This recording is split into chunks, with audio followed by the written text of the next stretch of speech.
Espace TV, le 22h.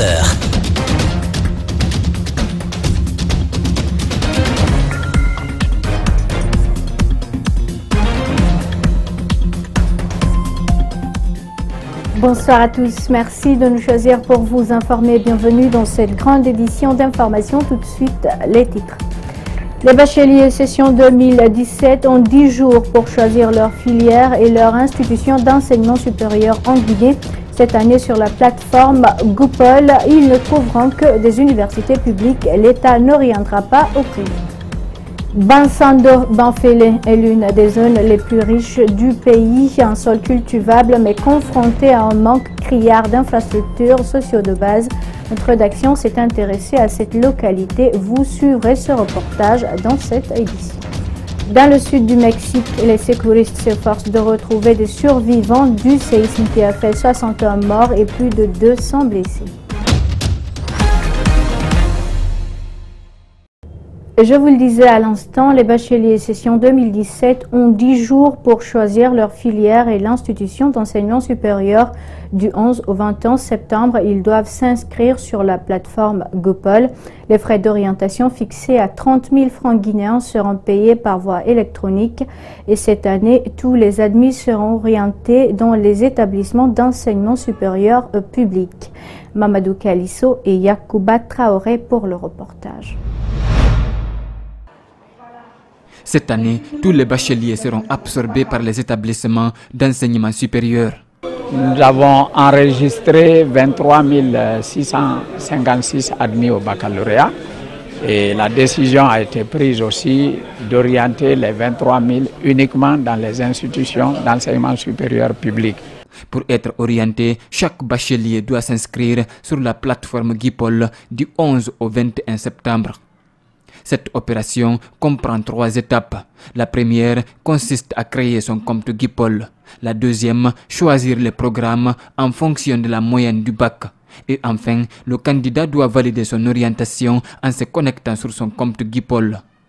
Mais au préalable, tout bachelier doit connaître ceci.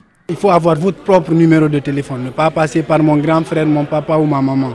Et puis éviter de mettre son numéro de téléphone comme mot de passe. Ça crée énorme problème. Et c'est confidentiel, parce qu'une fois que vous créez votre compte, on vous génère votre identifiant national étudiant. Les frais d'orientation passent à 30 000 francs guinéens et seront payés via les opérateurs de téléphonie mobile. Un centre d'appel sera mis en place pour assister les candidats qui seront confrontés à des difficultés. Pour la deuxième année consécutive, aucun bachelier ne sera orienté en médecine. Nous avons entrepris une vaste réforme de notre système de formation en santé. Des contacts ont été pris avec beaucoup d'institutions de la sous-région ouest africaine et d'Europe et d'Amérique latine pour nous aider à reformuler notre système de formation en santé. Pendant ce temps, le collectif des enseignants assistants et attachés de recherche menace de boycotter la prochaine rentrée académique. Ce samedi, ses membres sont de nouveau montés au créneau pour dénoncer ce qu'ils appellent l'injustice de l'État qui vient d'augmenter des primes des enseignants des universités. Ils réclament une revalorisation de leurs primes à hauteur de 5 millions de francs guinéens. Idrissa Bari et Yacouba Traoré pour le compte-rendu. Dans leur plateforme revendicative, 6 points dont, entre autres, l'accès au grade de professeur d'université, l'avancement au grade de maître de conférence relève aussi des dispositions internes. Le collectif se dit intransigeant sur 3 autres points de la plateforme. Le premier point, c'est par rapport à la formation des formateurs. Là, il faut forcément qu'ils mettent un mécanisme qui pourra permettre maintenant aux assistants d'être formés jusqu'au doctorat.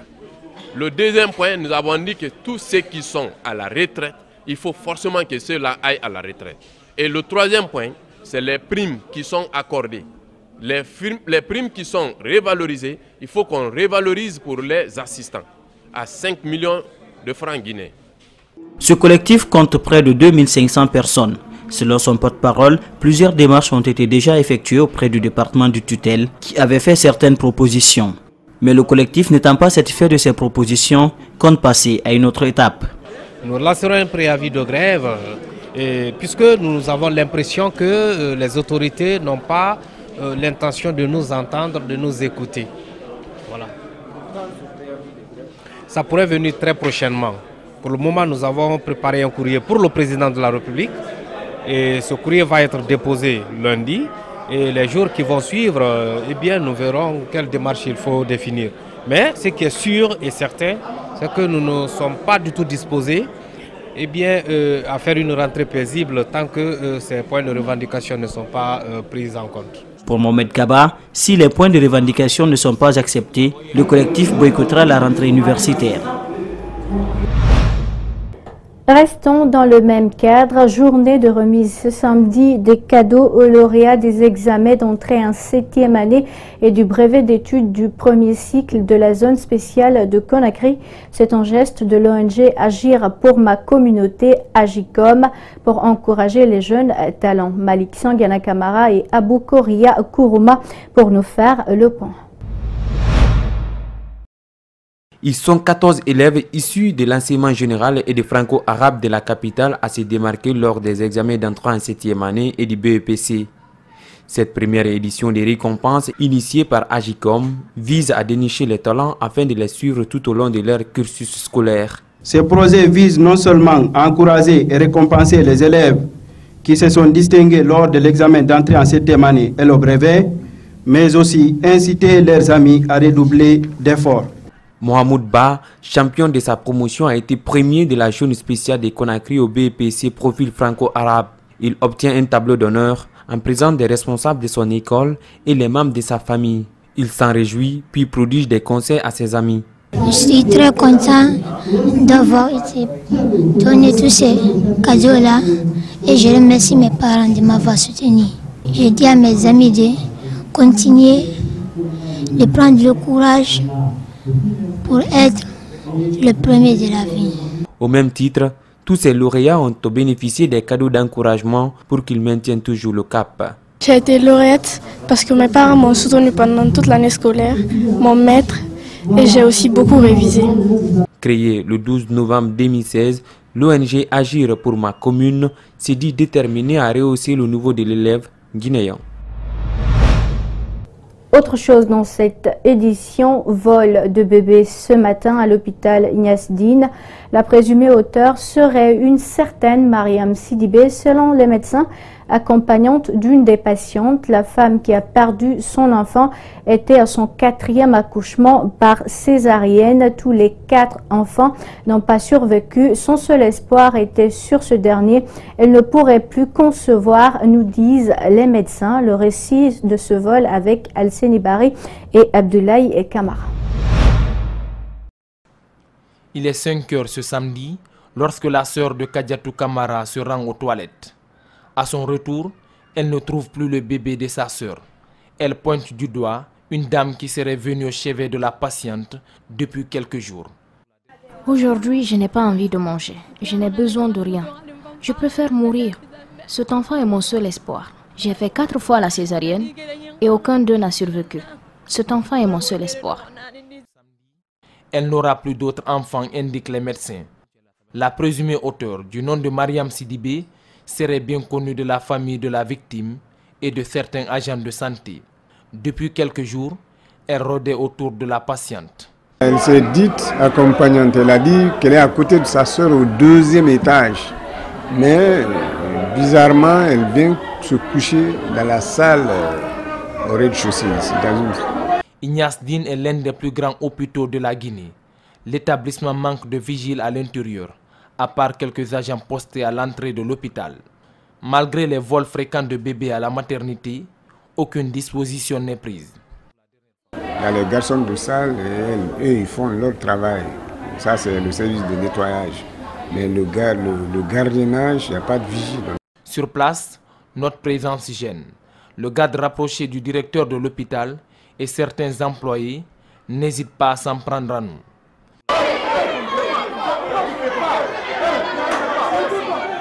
Combien d'autres bébés vont être volés ou portés disparus avant que des dispositions soient prises? En attendant, ces patientes sont couchées. Et voilà qui relance donc la question de l'insécurité dans nos hôpitaux. Et puis 1987-2017, cela fait 30 ans aujourd'hui que le dispensaire Saint-Gabriel a été créé. Saint-Gabriel est un dispensaire de soins primaires, une maternité dont l'objectif est de permettre l'accès à des soins de qualité pour tous, les femmes et les enfants en priorité. Le cardinal Robert Sarah, accompagné par les fidèles chrétiens, a présidé la cérémonie. Une joie, Mariam Fodé Camara et Aboubakar Din Camara pour le reportage. Le dispensaire Saint-Gabriel a été créé sur l'initiative du cardinal Robert Sarah en 1987 pour combler la qualité de l'accueil et des soins ainsi que l'intégrité et la compétence du personnel dans un pays où l'accès aux soins reste difficile. Ce dispensaire qui a aujourd'hui 30 ans d'existence nous rappelle bien notre devoir important de poursuivre ces biens qu'est la santé. La santé pour que l'homme continue d'accomplir son travail dans la société et dans l'Église pour servir Dieu et la société. Autrement dit, notre présence ici aujourd'hui nous rappelle notre devoir important de lutter de toutes nos forces contre la maladie. Ce 30e anniversaire est un moment de joie pour tout le personnel. Le directeur général a mis l'occasion à profit pour parler des perspectives. Eh bien, on se dit qu'il y a encore 30 bonnes années à venir. Il y a encore des choses à faire progresser. Un centre d'échographie ici pour aider les femmes enceintes en CP1, CP3 et CP4 pour permettre un accouchement dans les meilleures conditions, pour pouvoir connaître comment l'enfant se porte à l'intérieur du ventre de la maman et puis prévenir les malformations ou autres et assurer des accouchements de meilleure qualité. Donc ça, c'est quelque chose que mon successeur dans quelques mois mettra en place et qui rendront un peu plus service encore à la communauté. Environ 100 000 personnes bénéficient chaque année de soins de base, dont 55 000 enfants, et la maternité accueille plus de 1500 naissances par an. En région, à Cancan précisément, les localités de Bassando, Banfélène dans la sous-préfecture de Moribaya sont riches en sols cultivables, plus de 11 000 hectares de plaines propices à la riziculture. Seul problème, les habitants sont confrontés à d'énormes problèmes d'infrastructures sociaux de base. Nos reporters se sont rendus sur les lieux. Suivez ce reportage de Babou Koundé et de Salifou Elifo Sissé. Bassando Banfélé. Nous sommes à 75 km de la préfecture de Cancan. Ici, s'est trouvée une centaine de corps habillés de l'armée guinéenne mobilisés par le premier régime. Il était chargé d'assurer la culture du riz dans cette plaine de près de 11 000 hectares. Comme c'est maïs et riz, le sol de Banfélé est prêt à recevoir toutes sortes de semences. Si les autorités guinéennes veulent vraiment faire l'agriculture, ils n'ont qu'à s'orienter ici à Banfélé. On ne finira jamais de cultiver nos terres et elles ne refusent aucune semence. Bassando Banfélé n'a ni école, encore moins un centre de santé. Les villageois se contentent de ce seul forage qui leur sert de source d'eau potable. C'est ça notre pompe. Il n'y a pas d'autre. Mais 3 forages peuvent au moins nous soulager. On n'a pas de route non plus. En rentrant ici, tu vas préférer l'enfer. Ce pont, composé des planches et de quelques barres de fer, est le chemin qu'il faut obligatoirement emprunter pour pouvoir rallier les communautés de Bassando. Pendant la saison pluvieuse, le risque est grand et les passants courent un danger énorme. Ils demandent de l'aide au gouvernement. Avant mon arrivée, quelqu'un avait commencé la construction, mais ça s'est arrêté. Il y a un grand nombre de populations de Cancan qui viennent ici pour l'agriculture. Tout le problème qu'on a ici, c'est ce pont. En attendant une suite favorable à cette demande formulée à l'endroit des autorités, la communauté de Bassando Banfele continue de vivre un véritable manque d'infrastructures. Du 5 au 8 septembre, les scientifiques de 8 nationalités se sont retrouvés à Fria pour débattre autour des fermetures des sites miniers. Comment éviter pareille expérience à d'autres villes et comment mener une autre vie à l'après-fermeture? Telles ont été des préoccupations des chercheurs. Mamadou Sadio Baldé et Aliouba pour le compte-rendu. Des scientifiques venus du Canada, de la France et 6 autres pays de la sous-région dont la Guinée se sont penchés sur la fermeture des sites miniers en Afrique de l'Ouest. Les villes ayant connu l'arrêt d'une mine ont subi des chocs. À l'image de Fria donc, les populations devraient se relever même si ces chercheurs le reconnaissent, les dégâts environnementaux ne sont pas faciles à surmonter. Notre visite sur le site hier vous brise le cœur parce que vous voyez le passif environnemental. Mais à côté, vous voyez l'incroyable potentiel. On connaît aussi des pays du Sahel, mais vous avez un incroyable potentiel pour faire dans la diversification. Ils sont parvenus à des résultats et ils ont émis des recommandations qui doivent être partagées dans toute la région et avec tous les acteurs impliqués dans l'exploitation minière. L'exploitation minière ne doit pas être une finalité en soi, mais un catalyseur et un tremplin permettant des transformations structurelles en vue d'un développement intergénérationnel plus équitable et respectueux de l'environnement. Le coordinateur général du projet cite en exemple l'orpaillage comme phénomène qui contribue à la dégradation de l'environnement qu'il faut encadrer. En outre, il prône une relation étroite entre scientifiques et acteurs politiques pour une harmonisation des actions à mener. Avec ce qu'on a vécu, qu'il y ait une relation plus forte entre les chercheurs et les acteurs de la société civile en vue de leur permettre de s'approprier des résultats de la recherche et de travailler ensemble sur cette problématique afin qu'ils puissent porter des propositions suffisamment crédibles, objectives et scientifiques. Fria, ville de rêve hier, Fria dans la tourmente ces 5 dernières années. La préfecture veut se passer de cette vie désastreuse à l'image des autres sites miniers qui ont connu la même situation. Ceux qui ont bâti la ville de Fria autour de l'usine n'ont pas pensé à l'après-fermeture. C'est pourquoi les scientifiques invitent les pouvoirs publics à jouer désormais à l'anticipation.